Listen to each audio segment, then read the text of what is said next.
মমতা ব্যানার্জি পশ্চিমবঙ্গের সাবেক মুখ্যমন্ত্রী। পরাজয়ের পর এই প্রথমবারের মতো দিল্লি গেছে রাহুল গান্ধী বা রাহুল গান্ধীর জোটের সাথে কথা বলার জন্য। কিন্তু উনি যদি বিজয়ী হইতেন, আজকে কি দেখা করতে চাইতেন এতটা বিনয়ের সাথে? আসল রাহুল প্রবলেমটা গান্ধীর এখানে। সাথে কথা উনি বলতে যখন চাইতেন? যতদিন না। জিততেন ততদিন উনি কাউকে গণায় ধরতেন না। কিন্তু আজকে যখন হাইরে গেছেন উনি উনার হারানো সাম্রাজ্য উদ্ধার করার জন্য এখন উনার ভোট ব্যাংক রাহুল গান্ধীর সাথে ভাগাভাগি করতে আগ্রহী। উনি চাইলে যে পরবর্তী নির্বাচনে রাহুল গান্ধী যদি প্রধানমন্ত্রী হইতে চায় উনি প্রধানমন্ত্রী বানিয়ে দিবেন, সাথে উনাকে মুখ্যমন্ত্রী বানিয়ে দিতে হবে, আবার উনার হারিয়ে যাওয়া পশ্চিমবঙ্গকে উনার হাতে তুলে দিতে হবে। আবার এই কাজটার জন্য রাহুল গান্ধী করেন। কিন্তু রাহুল গান্ধী কিন্তু 2011 সালে কংগ্রেস সরকার, তৎকালীন কংগ্রেস সরকারের সহায়তায় মমতা ব্যানার্জি ক্ষমতায় আসে। অবশ্য মমতা ব্যানার্জির অনেক পরিশ্রম ছিল, মেধা ছিল, যেগুলো ব্যয় করে উনি ক্ষমতায় আসছে, এটা অস্বীকার করা যায় না।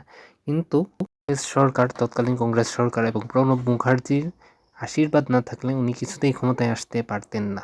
আজকে আবার উনি সেই দিল্লির দরজায় হাজির ক্ষমতায় যাওয়ার জন্য। ওইদিকে আবার দিল্লির সাবেক মুখ্যমন্ত্রী বেশ হাসি মুখে মমতা ব্যানার্জির দিকে ফুলের তোড়া আগায় দিচ্ছেন, যেন উনি খুশি হয়েছেন ওনার পরাজয়ে। আসলে ৫ জন বন্ধুর মধ্যে একজন বন্ধু যদি একটু চিটিং করে, তারপর সে যদি বিপদে পড়ে, তাহলে অন্যান্য বন্ধুরা এতটা খুশি হয় যেটা আসলে মুখের ভাষা দেখেই বোঝা যায়, বইলা প্রকাশ করা লাগে না।